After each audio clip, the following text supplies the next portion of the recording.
L'unité est une force invisible qui lie les individus, les communautés et les nations, qu'elles soient familiales, sociales, professionnelles, internationales.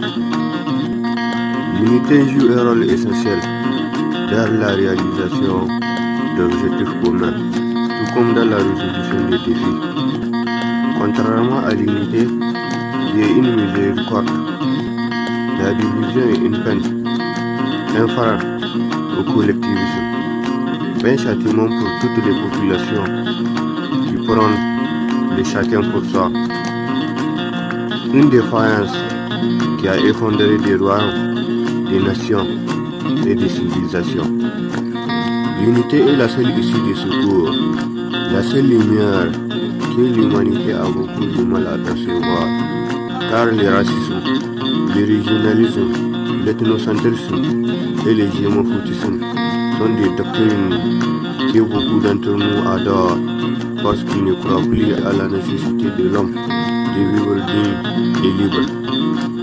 Après tout, selon Maître Keating, le racisme fait partie intégrale de l'ADN des États-Unis d'Amérique, tandis que Joe Biden pense que l'esclavage est un péché originel des États-Unis d'Amérique, un point mort dans la conscience d'un pays dit de la liberté, un instinct animal qui a toujours guidé la haine d'un pays dit de la liberté au travers de conquêtes déguisées, des ruses qui sont beaucoup plus criminelles que chrétiennes.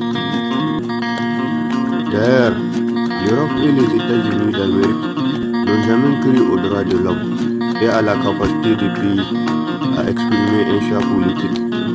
Et c'est justement cette lacune qui leur a fait croire qu'ils sont en droit de nous imposer un mode de vie comme la démocratie, la planification familiale et beaucoup d'autres ruses qui sont beaucoup plus animales que chrétiennes.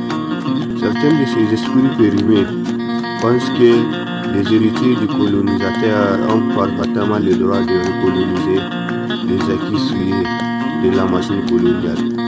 Ils pensent que les petits-fils du colonisateur ont parfaitement le droit de certifier les gâteaux de la conférence de Berlin.